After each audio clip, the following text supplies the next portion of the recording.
사도행전에는 여러 편의 바울의 설교가 있습니다. 베드로의 설교도 있고 스데반의 설교도 있고 한데 오늘 우리가 살펴볼 다음 주까지 두 주에 나눠서 살펴볼 이 설교는 바울이 보통 통상적으로 불신자들, 비신자들에게 전한 그 말씀과는 다릅니다. 이 말씀을 전할 때의 그 대상은 에베소 교회의 장로들입니다. 에베소 교회의 지도자들에게 전하는 권면의 말씀이죠. 권면과 분부와 유언과 같은 말씀입니다. 바울은 도처로 다니면서 하나님의 말씀을 전파하는데 그 대상들은 보통 유대인과 또 그 다음에 누구입니까?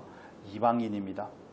그래서 내가 복음을 부끄러워하지 아니하노니 이 복음은 누구에게 전하는 것이라고 말합니까? 유대인과 첫째는 유대인에게요 또한 헬라인에게로다. 사도 바울이 로마서에서 말하는 것처럼 그는 늘 자기 동족과 이방인을 향한 그 영혼을 구원을 향한 부담이 있었습니다. 그래서 보통 그들에게 전파하는 그 복음의 내용과는 달리 오늘 본문의 말씀은 이미 예수를 믿고 교회에서 섬기는 교회 지도자들을 향한 권면의 말씀이라는 것이 좀 다른 점이 있습니다. 사도 바울은 이 유언과 같은 설교를 밀레도에서 에베소 장로들에게 하면서 자기의 사역, 에베소에서의 2년여의 사역을 정리하는 모습을 볼 수가 있습니다.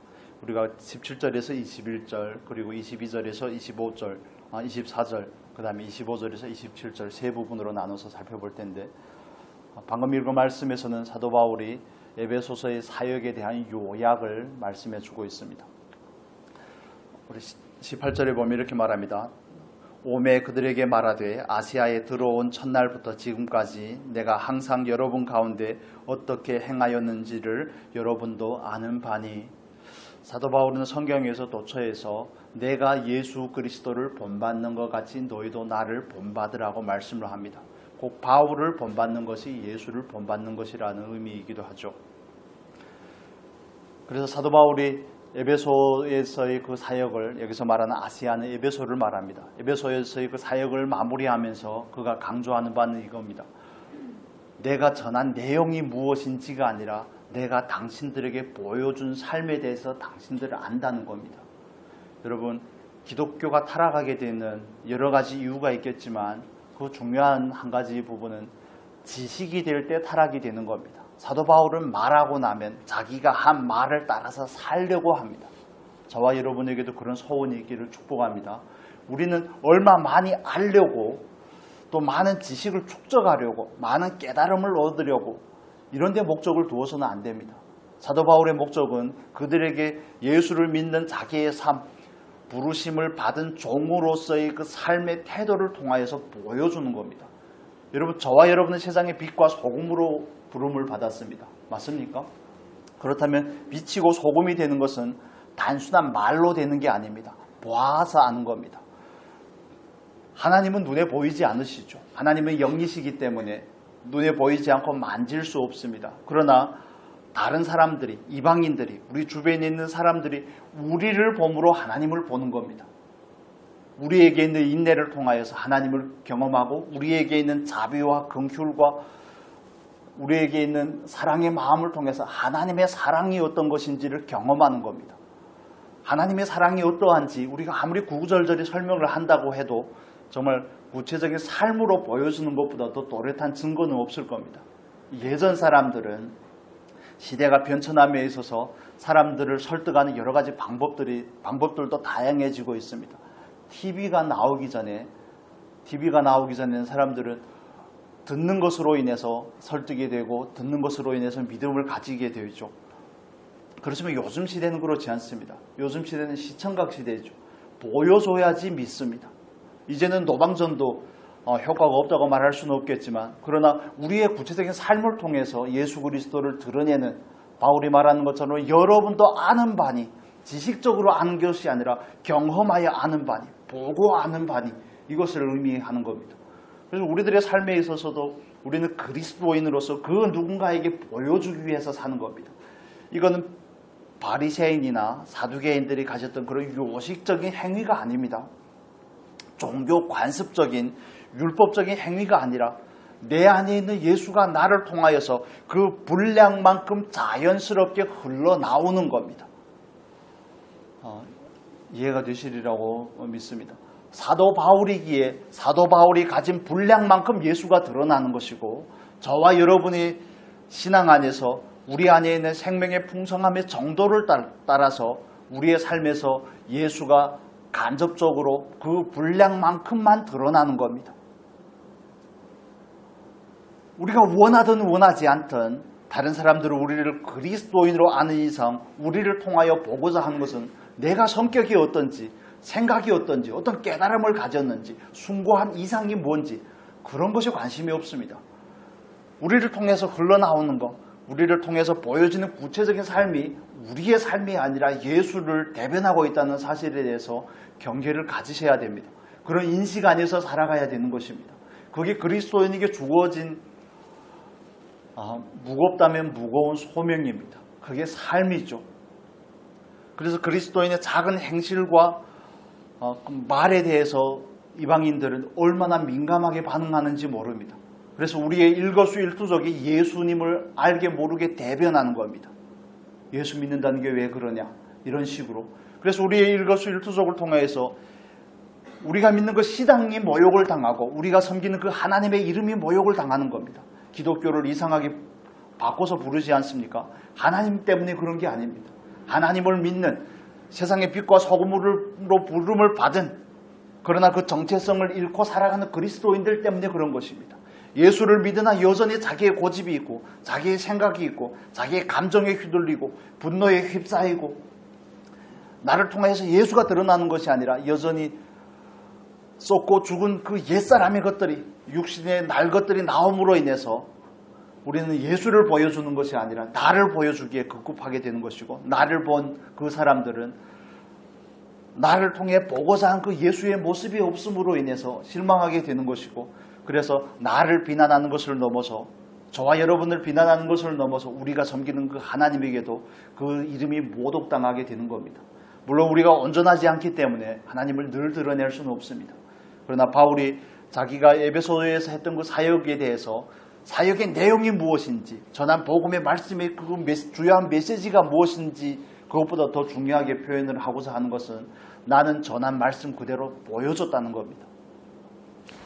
빌립보서의 말씀 한번 볼까요? 빌립보서 4장.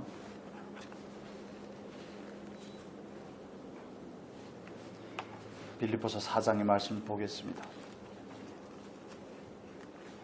빌립보서 4장 9절의 말씀을 보겠습니다.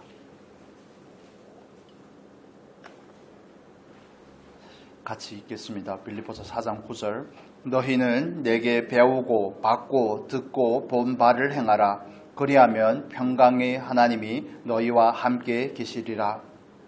바울은 성경에서 도처에서 이런 표현을 하고 있는데, 너희는 내게 배우고, 바울에게 배운다는 것은 바울이 그들에게 말씀으로 가르쳤다는 것을 말합니다.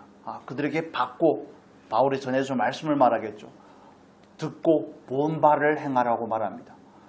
그래서 저와 여러분은 암암리에 예수를 표현하고 있다는 사실을 늘 염두에 두고 기억하시면 좋겠습니다. 내가 원하든 원하지 않든 우리에게는 다른 타이틀이 있습니다. 다른 정체성이 있습니다. 다른 사람들이 우리를 바라볼 때 그냥 단순한 한 사람으로 바라보는 것을 넘어서서 예수 믿는 한 사람, 그리스도인, 성도, 하나님의 자녀라는 그 인식을 가지고 우리를 바라보고 있습니다. 어떤 의미에서는 굉장히 큰 부담이 될 수도 있습니다. 그러나 우리가 먼저 마음으로 정리해야 될 부분은, 부담을 넘어서서 주어진 신분에 걸맞는 삶으로 살고자 하는 소원이 우리 안에 늘 있었으면 좋겠습니다. 그 소원을 잃어버리지 아니하고 나도 바울과 같이 고백할 수 있는 사람이 되어야 되겠구나 하는 그 소원이 우리에게 있기를 축원합니다.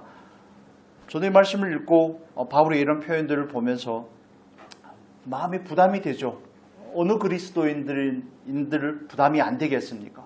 내가 그리스도를 본받은 것 같이 나를 본받으라. 삶으로 충분히 보여줬다는 증거가 아니겠습니까? 그것도 하루 이틀이 아니고 오랜 기간 동안 단순한 사역의 형태를 통해서 보여준 것만 아니라 그가 하나님 앞에서 어떤 마음의 자세와 태도를 가지고 하나님께서 그에게 맡긴 복음에 대해서 충실하게 반응을 하였는지에 대해서 그는 보여줬다고 말씀을 합니다. 우리 19절, 20절의 말씀 또 보겠습니다. 이어서 본문에 돌아와서 19절, 20절 같이 읽겠습니다. 곧 모든 겸손과 눈물이며 유대인의 간계로 말미암아 당한 시험을 참고 주를 섬긴 것과 유익한 것은 무엇이든지 공중 앞에서나 각 집에서나 거리낌 없이 여러분에게 전하여 가르치고 21절도 읽겠습니다. 유대인과 헬라인들에게 하나님께 대한 회개와 우리 주 예수 그리스도께 대한 믿음을 증언한 것이라. 18절에서 말하는 여러분도 아는 바니에 대한 그 내용에 대한 설명이죠. 도대체 바울이 그들에게 보여준 것이 무엇인지 19절에서는 이렇게 표현을 합니다. 19절의 말씀은 제가 세번역으로 읽어드리겠습니다. 세번역에 더 잘 표현이 되었습니다. 세번역에 보면 나는 겸손과 많은 눈물로 주님을 섬겼습니다.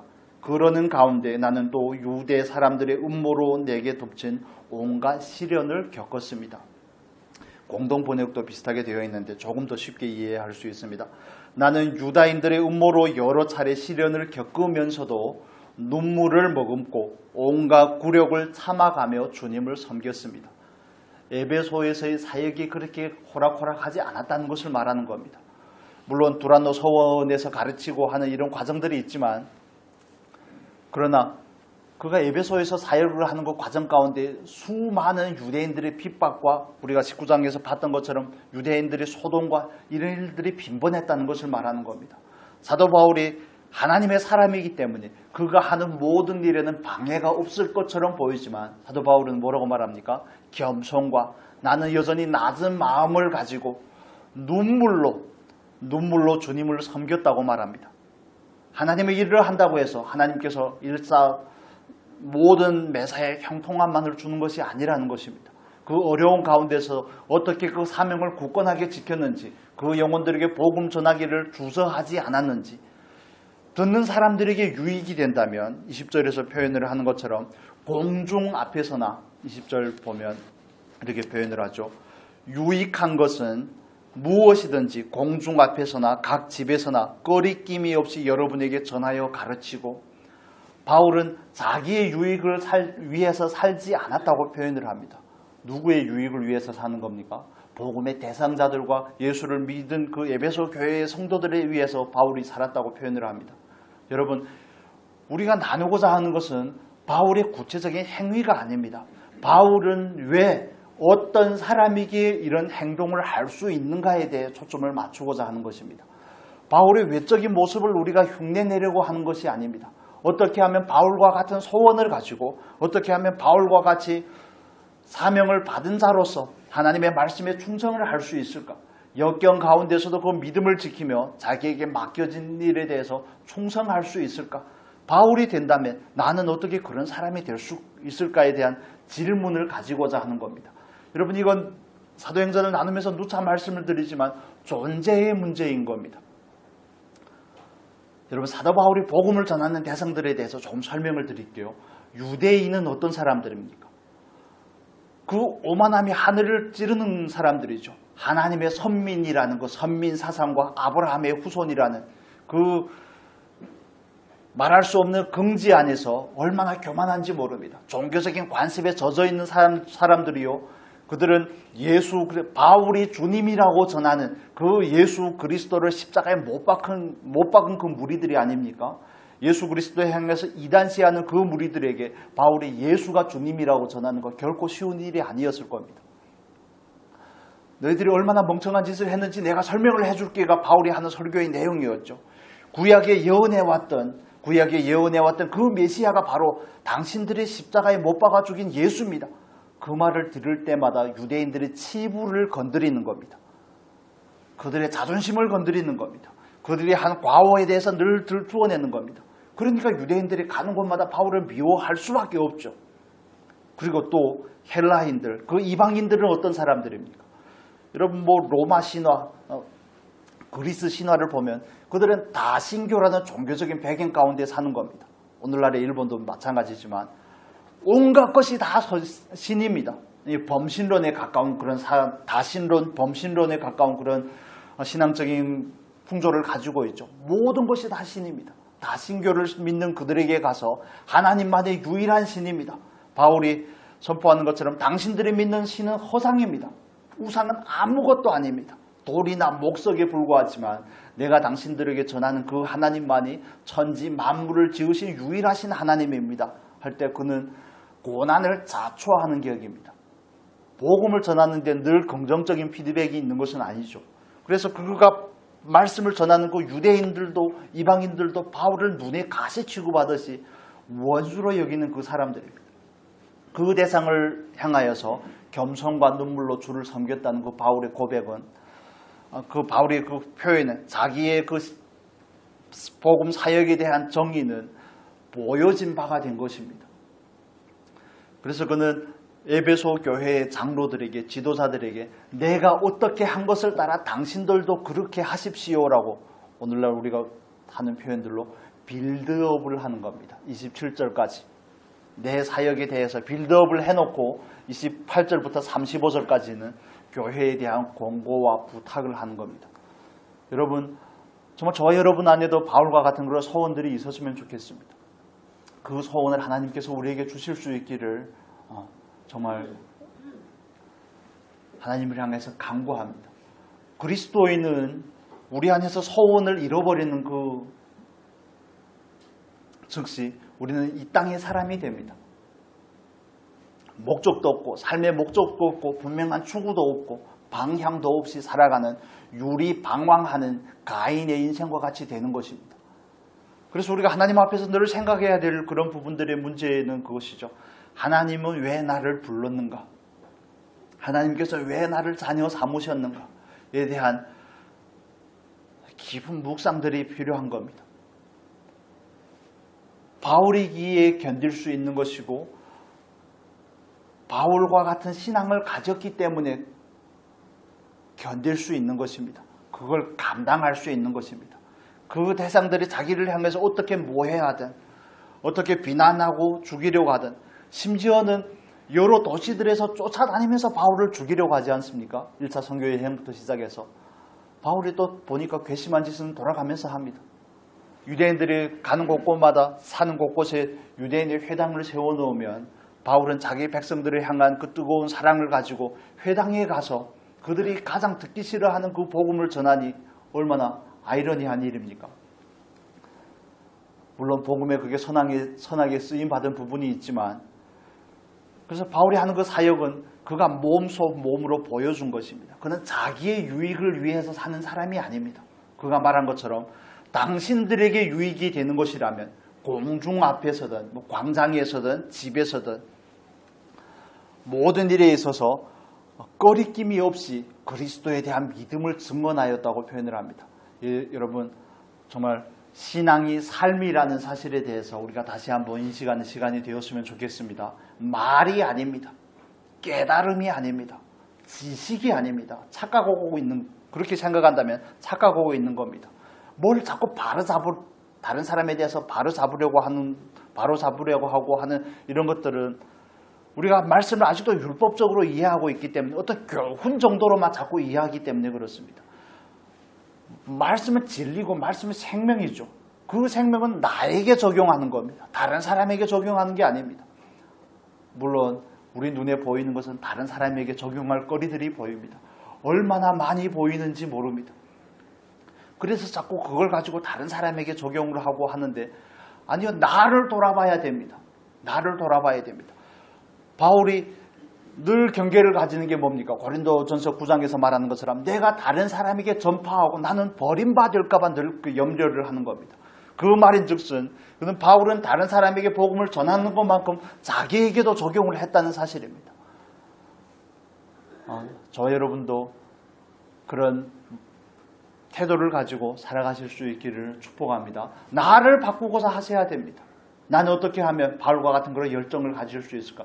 물론 바울에게서 비롯된 것은 아니지만 하나님께서 주신 것이지만 나는 어떻게 추구가 있는 삶을 살 것인지, 나는 어떻게 소명에 충실할 것인지, 나에게 주어진 사명에 바울과 같이 내 유익을 구하지 않는 사람이 될 것인지 바울의 삶은 기독교 신앙의 정수를 우리에게 그냥 적나라하게 보여주고 있습니다. 기독교 신앙은 나를 위해서 사는 삶이 아닙니다. 이 복음은 하나님을 위해서 사는 삶이요, 누구를 위해서 사는 삶입니까? 이웃을 위해서 사는 삶입니다. 하나님을 사랑하는 것이고 이웃을 위해 사랑하는 것입니다. 그래서 사도 바울이 표현을 하는 것처럼, 고린도 후서에서 표현하는 것처럼, 생명은 당신들 안에서 역사하고 사망은 우리 안에서 역사하고, 다른 말인즉 내가 당신들을 위해서 살고자 할 때 내가 먼저 죽어야지, 내 안에 있는 예수 그리스도의 생명이 나를 통하여 당신들에게 흘러나가서 당신들에게 유익이 될 수 있습니다라고 증언하고 있는 겁니다. 기독교인이면서 하나님의 자녀이면서 늘 내 유익만 생각한다면 삶과 신앙에 있어서 우리는 점검해 볼 부분이 있다는 사실에 대해서 깨달으시면 좋겠습니다. 그리스도인은, 성도는 자기를 위해서 부름을 받은 사람이 아닙니다. 우리는 하나님을 수단 삼아 나의 뭔가를 이루려고 부름 받은 사람들이 아닙니다. 물론 과정 가운데 있고 그 가치관에 대해서 아멘으로 동의가 다 되지 않을 수도 있습니다. 아직도 내 유익을 위하여 하나님을 수단 삼고 하나님께서 어떻게 나를 도와주셨으면 좋겠고 나의 영달을 위해서 하나님의 이용이 되었으면 좋겠고, 이런 여러 가지 목적 안에서 신앙의 정도를 따라서 반응할 수 있지만, 그러나 궁극적인 모습은 내 유익이 아니라 하나님의 유익을 위해서 사는 겁니다. 그걸 우리는 하나님의 영광이라고 표현을 합니다. 나를 위함이 아니라 이웃을 위해서 사는 것입니다. 그래서 바울이 다른 사람의 신앙을 위한 것이라면 나는 평생 고기를 먹지 않았도 좋습니다 라는 얘기를 로마서에서도 하고 고린도전서에서 8장에서 10장에서 반복해서 하는 겁니다.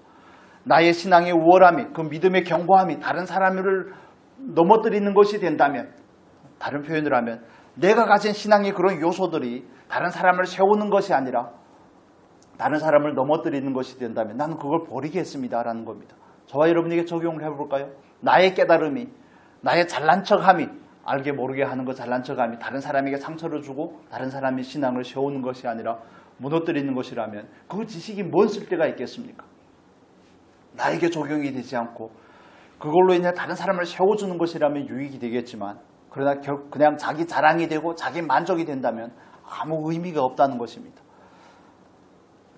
여러분 어떻습니까? 여러분 누구를 위해서 사십니까? 하나님을 위해서 사십니까? 아니면 나를 위해서 삽니까? 타인의 유익을 위해서 다른 사람을 세워주고자 사십니까? 아니면 내가 서고자, 물론 우리가 서는 것이 그만큼 중요한 부분입니다. 그렇지만 이기적인 나를 위해서 사는 것입니까? 점검을 해보시면 좋겠습니다. 그리스도인은 본디 하나님을 위해서, 하나님께서 우리에게 맡기신 공동체를 위하여, 교회라고 말하죠. 더욱 믿음의 가정들에게 하라고 하는 그 표현과 같이 공동체를 위하여, 이웃을 위하여 살라고 부름을 받았습니다. 그것도 그냥 설렁설렁 하는 것이 아니라 뭘 다해서 한다고요? 마음을 다하여, 힘을 다하여, 뜻을 다하여 하는 겁니다. 심지어는 목숨을 다하여 그 일을 하라고 부름을 받은 겁니다. 그래서 예수님께서 마태복음 6장에서는 뭐라고 말합니까? 먼저 하나님의 나라와 하나님의 의를 구하라는 겁니다. 너의 유익을 구하지 말고, 그 앞에 나오는 말씀이 뭡니까? 6장 33절 이전에 나오는 말씀이 자기의 목숨을 위하여 무엇을 마실까 무엇을 입을까 염려하지 말라는 겁니다. 자기를 위하여 살고자 하는 사람은 결국엔 망하게 되겠지만, 그러나 하나님의 유익을 위하여, 하나님의 나라와 하나님의 의와 하나님의 그 대의를 위하여 자기를 헌신하는 사람은 하나님께서 모든 것을 보장해 주신다고 말씀을 하는 겁니다. 여러분, 저와 여러분이 구체적으로 점검을 해보면 좋겠습니다. 나는 무엇을 위해서 살고자 하는가? 나는 무엇을 위해서 사는 것을 나의 삶의 목적으로 삼고 있는가? 저와 여러분이 짧은 인생 안에서 우리 주변의 사람들을 세우는 복된 기회의 날들을 살아가실 수 있기를 축복합니다. 우리는 그걸 위해서 부름을 받았습니다. 늘 나만 생각한다면 더욱더 성장이 필요한 겁니다. 좀 더 성장해야 되고, 그래야지 비로소 이웃이 눈에 들어오기 시작합니다. 다른 사람의 아픔이 보여지기 시작합니다. 다른 사람을 볼 때, 잃어버린 그 영혼들을 볼 때 그 마음엔 애잔함이 있습니다. 온전하지 못하고 세워지지 못한 그 영혼들을 볼 때는 내가 어떻게 그를 도울까 하는 그 마음이 먼저 생겨나는 겁니다. 그런데 아직 미숙하지 않으면 자기를 위할 뿐더러 자기에게 주어진 것을 가지고 다른 사람을 향해 판단과 정죄가 먼저 일어납니다. 여러분, 존 F 케네디 대통령이 했던 유명한 표현이 있지 않습니까? 그러니까 우리가 미국 사람은 아니지만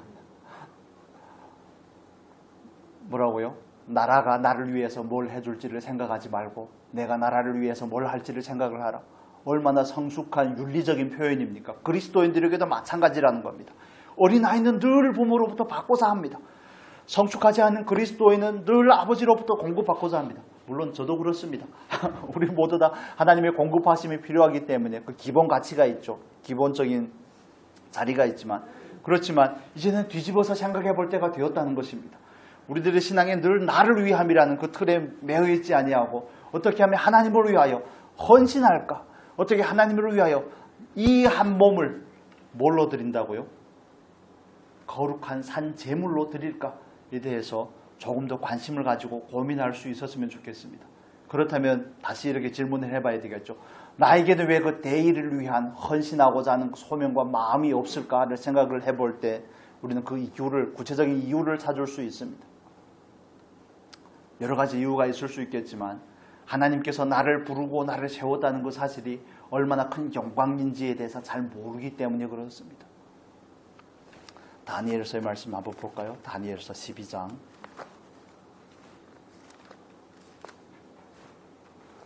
다니엘서 12장 보겠습니다.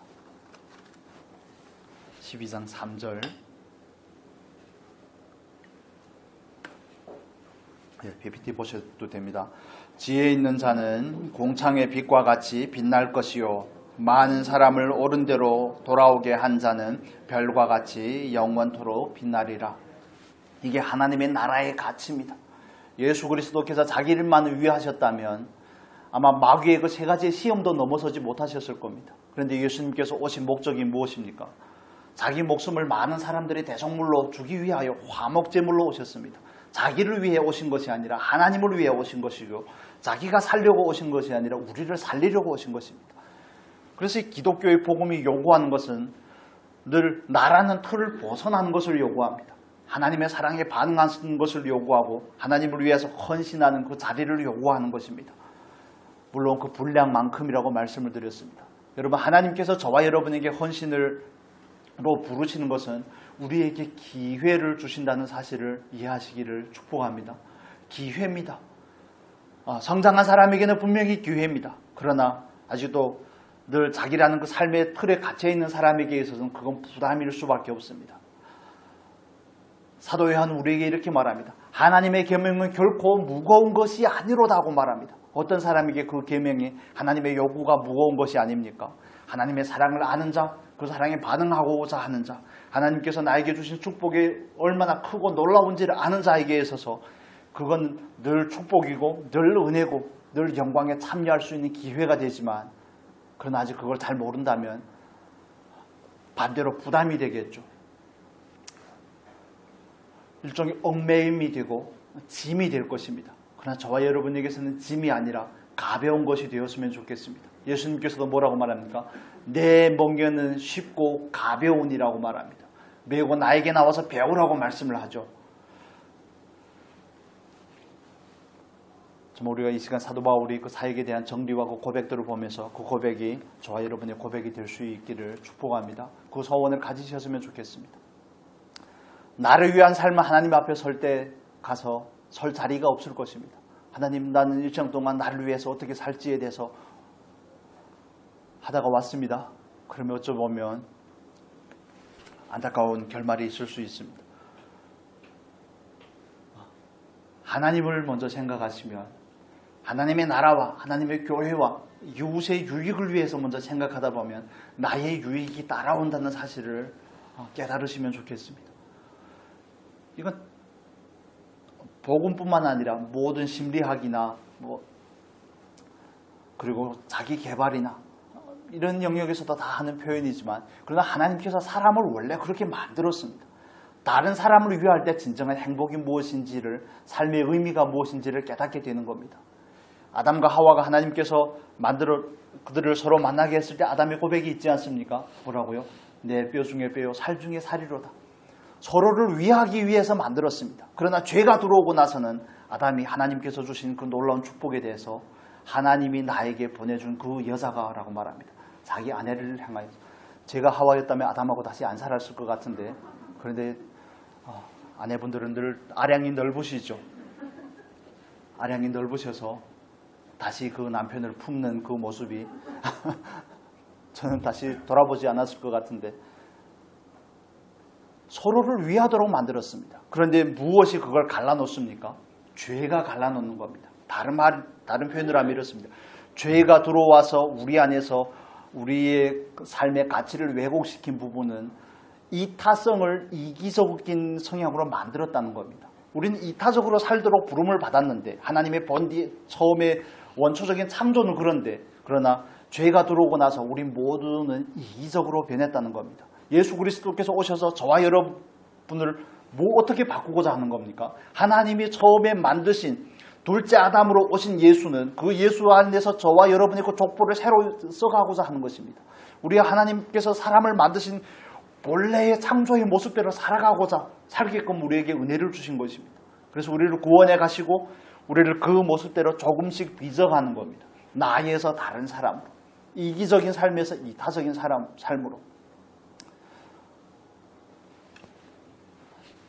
본문에 돌아와서 다시 말씀을 보겠습니다. 22절에서 24절 보겠습니다. 22절에서 24절. 22절에서 24절 같이 읽겠습니다.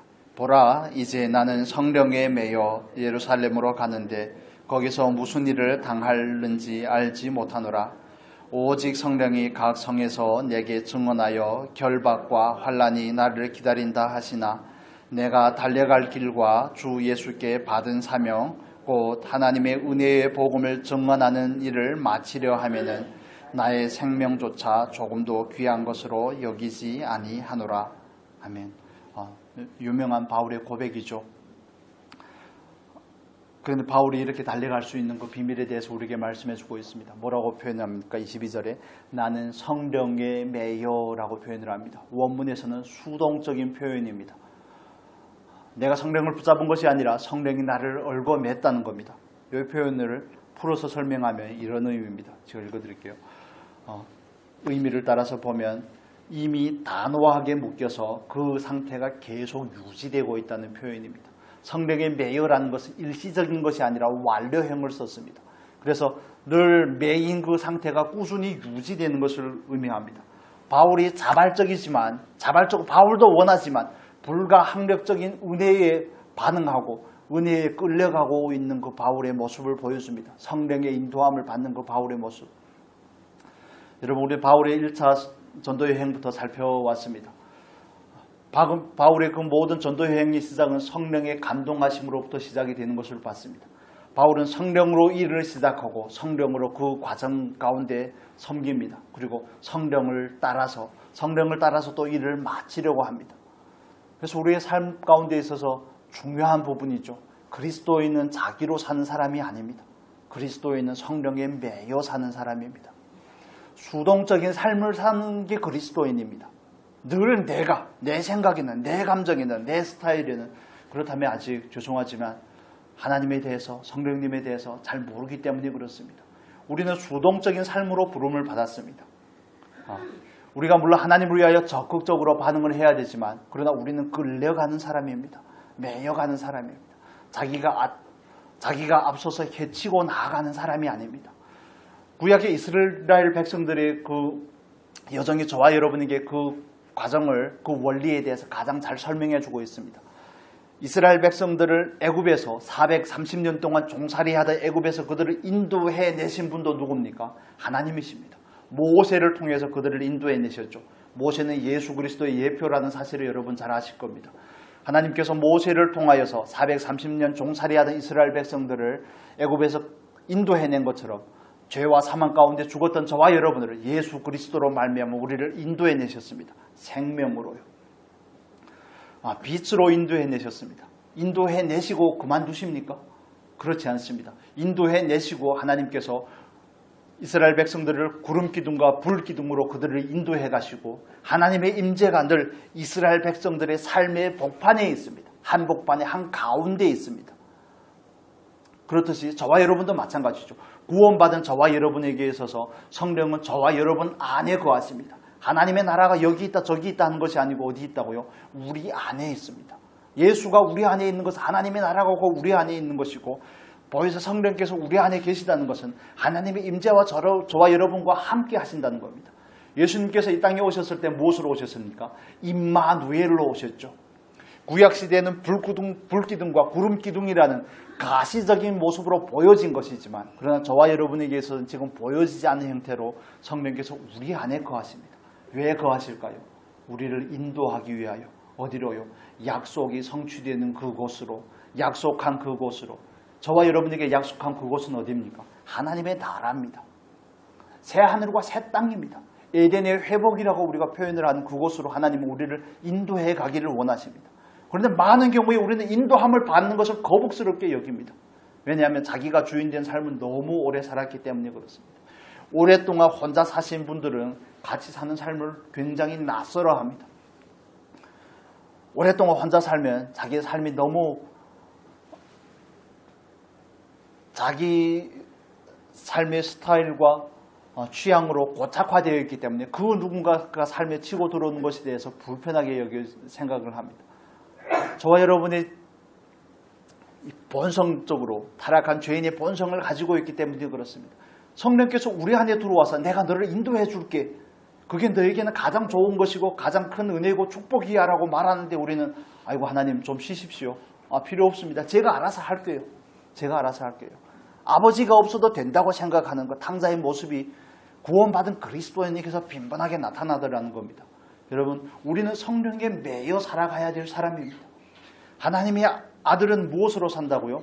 성령의 인도함을 받는 사람이 하나님의 아들이라고 로마서에서 바울은 정말 피를 토하는 심정으로 말합니다. 아들이란 신분을 가진 사람만 아들이 아니라 그 아들의 신분을 가진 사람에게는 걸맞는 삶이 주어지는데 그 걸맞는 삶은 뭐라고요? 성령의 인도함을 받는 삶이라는 겁니다. 사도 바울이 표현하는 것처럼 내가 성령에 매여 예루살렘으로 가는데 예루살렘에 가서 복을 누리러 가는 게 아닙니다. 조금 더 높은 차원에서 말하지만 각 성에서 환난과 핍박이 나를 기다린다고 하나 성령께서 이미 어떤 결과가 있을지에 대해서 현재에 대해서 미래에 대해서 설명을 해주었지만 바울은 기꺼이 가려고 하는 겁니다. 왜 그렇습니까? 그는 성령께서 인도하는 삶이 가장 좋은 결과를 낳는다는 것을 알기 때문에 그렇습니다. 이건 하나님을 향한 절대적인 신뢰에서 비롯되는 것입니다. 일시적인 흉내에서 나오는 게 아닙니다. 그래서 방금 전에 말씀을 드렸던 것처럼 신앙은 존재의 증명입니다. 내가 어떤 사람인지 어떤 그리스도인인지는 우리의 삶을 통해서 그냥 적나라하게 드러나게 되어 있습니다. 속일 수도 없는 것이고 감출 수도 없는 부분입니다. 그래서 우리의 삶 가운데서 성령에 매여 성령의 인도함을 따르는 그 삶이 구체적으로 드러나지 않는다면 우리는 이 삶을 위해서 힘써야 되는 겁니다. 여러분, 예수님께서 늘 함께 계시다면 신앙이 얼마나 빨리 진보하겠습니까? 그런 생각을 안 하십니까? 예수 믿고 나서 신앙에서 누가 늘 지척에서 늘 가까이에서 1대1로 맨투맨이라고 그러죠. 멘토가 그냥 매일매일 코칭해주고 매일매일 기도하는 것도 감시를 때로는 해주고 성경을 읽는 것도 감시를 해주고 영적인 생활을 붙잡아줬으면 좋겠다는 생각을 너무너무 많이 했습니다. 왜냐하면 혼자서 잘 안 되기 때문에. 그래서 때로는 예수님의 그 제자들이 너무너무 부러운 거죠. 3년 6개월 동안 눈이 오나 비가 오나 좋으나 시느르나 예수님께서 늘 그냥 같이 있는 거 아닙니까? 때로는 너무 많이 부담스러울 것이라고도 생각이 됩니다. 고기잡이를 하고 싶은데 맨날 따라다녀야 되니까 얼마나 힘들겠습니까? 본성을 따라 살았으면 좋겠는데. 그렇지만 그런 삶이 복이라는 사실에 대해서 우리가 동의를 하실 수 있었으면 좋겠습니다. 성령께서 우리 안에 계신다는 것, 그분에게 주권을 내어드리기를 기다리고 계시는 겁니다. 문 밖에서 노크를 하고 계시죠. 문을 좀 제발 좀 열라고. 들어와서 같이 먹고 마시겠다는 건 뭡니까? 내가 너와 교제하며 너를 인도하겠다는 거 아니겠습니까? 내가 너를 하나님께서 너에게 부여한 그 삶으로, 그 사명으로 내가 이끌어 줄 테니 걱정하지 말고 따라오라는 거 아니겠습니까? 그 멍에를 같이 맺지만 예수님께서 하시는 그 멍에의 표현은 이스라엘에서는 소에게 멍에를 씌울 때 한국식 멍에가 아닙니다. 멍에에 있는 2마리 소를 멍에를 씌웁니다. 한 마리는 어미소고 장성한 소고 한 마리는 어떤 소입니까? 어린 송아지에게 멍에를 매는 겁니다. 그래서 어린 송아지는 장성한 소가 하는 대로 어미소가 하는 대로 그냥 따라가면 되는 겁니다. 한국에서 저도 어릴 때 뭐 외가에 가든 친가에 가든 소를 키우시는데 여기서 사용하는 그런 멍에는 다 하나짜리 멍에죠. 소를 한 마리만 씌울 수 있는데, 그래서 중국에서 보니까 또 한족 분들이 사용하는 멍에는 2개짜리입니다. 예수님께서 하는 얘기가 그런 겁니다. 멍에를 내가 혼자 매는 것이 아니라 내가 같이 맨다는 겁니다. 그건 뭘 의미합니까? 모든 것은 내가 진다는 겁니다. 여러분 그걸 뭐라죠? 멜대로 물지게 같은 거 지어보셨습니까? 그런 걸 지면 두 사람이 같이 진다고 가정했을 때 누구에게 하중이 더 많이 가해지나요? 키 큰 사람에게 하중이 더 많이 가해지게 되어 있습니다. 저는 이해를 못 하시거든요. 그것과 마찬가지입니다. 예수님께서 하시는 얘기가 이런 겁니다. 나와 같이 멍게를 메고자 그냥 시츄에이션만 좀 해라. 흉내만 좀 내라. 그러면 모든 것이 자연스럽게 될 것이다. 그런데 우리는 예수님을 내치고 내가 다 처음 시작부터 단도리를 다 내가 하려고 하죠. 그러니까 뭐가 잘 안 되는 겁니다. 어려운 겁니다. 그래서 우리가 해야 될 것은 성령에 매이는 겁니다. 나에게 매인 삶을 풀고 성령에 매이실 수 있기를 축복합니다. 저도 이게 잘 안 되지만 그러나 이게 하나님께서 부르는 것 자리입니다. 그래서 신앙의 과정이 십자가 앞에서 지는 삶이 결코 어려운 삶이 아니라는 겁니다. 맨날 죽으라 그러니까 죽는 게 어렵다고 생각할지 모르겠지만 아니요, 내가 죽는 것이 아니기 때문에 별로 어렵지 않습니다. 어찌 보면 여러분 기회에 있으면 유세비우스의 교회사라는 책이 한 500페이지 되는 책인데 그거 한번 읽어보시면 좋겠습니다. 초기교회에 핍박받는 초기교회에서 핍박받던 그 그리스도인들의 삶에 대해서 쭉 적어 놓았는데 거기에 보면 순교사들이 적극적으로 순교하려고 합니다. 저는 그걸 읽으면서 너무 아이러니했습니다. 죽기 좋아하는 사람이 세상에 있는가? 그런데 그들은 적극적으로 죽고자 합니다. 왜 그런 일이 있을 수 있을까요? 물론 여러분이 그 일을 강요하는 것은 아닙니다. 왜 그들에게는 그런 반응이 있었을까? 우리가 깊이 숙고를 해야 될 부분의 문제가 아닐까 생각을 하는 겁니다. 정말 막상 하나님을 위해서 헌신한 사람에게 있어서는 죽는 것조차도 별로 두렵지 않다는 것을 말씀을 드리는 겁니다. 어떤 사람이 제일 무서운지 아십니까? 싸움을 할 때 덩치 큰 사람이 아닙니다. 작지만 깡다구가 있는 사람이 제일 무섭습니다. 죽기 살기로 덤비는 놈들은 더러워서 피합니다. 그런 사람이 제일 무섭습니다. 그것과 마찬가지죠. 표현이 이상하게 되었는데 하나님 앞에서 막상 하나님을 위해서 죽고자 하는 사람에게 있어서는 죽음의 문제가 그렇게 무거운 것이 아닐 것입니다. 어떻게 하다가 여기까지 왔는데 여러분 성령에 매이실 수 있는 은혜가 있기를 바랍니다. 그 삶을 소망하셨으면 좋겠습니다. 우리 안에서 그 소원이 불일들이 일어났으면 좋겠습니다. 성령에 매인 사람만이 바울과 같이 고백할 수 있습니다. 이번 주에 우리가 암송할 말씀이죠. 23절, 24절의 말씀. 성령에 매인 사람에게는 자연스럽게 나오는 고백이지만 성령에 매이지 않고 한 사람에게 있어서는 너무 어려운 고백일 수 있습니다.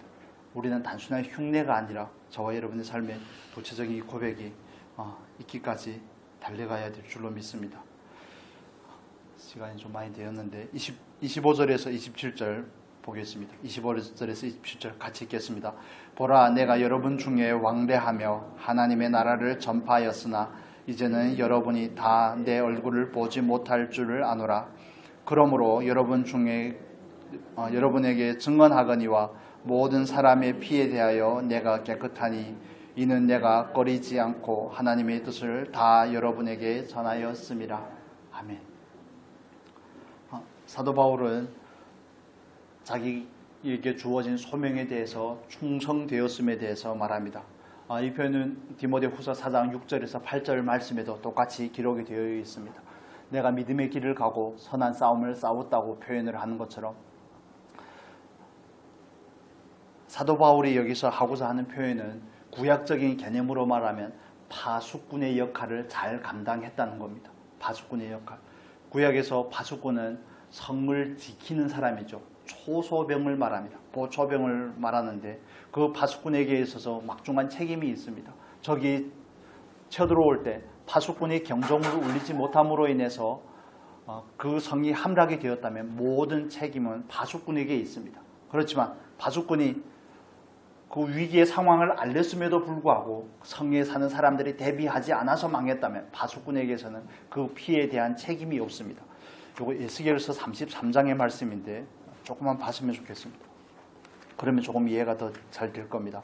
에스겔 33장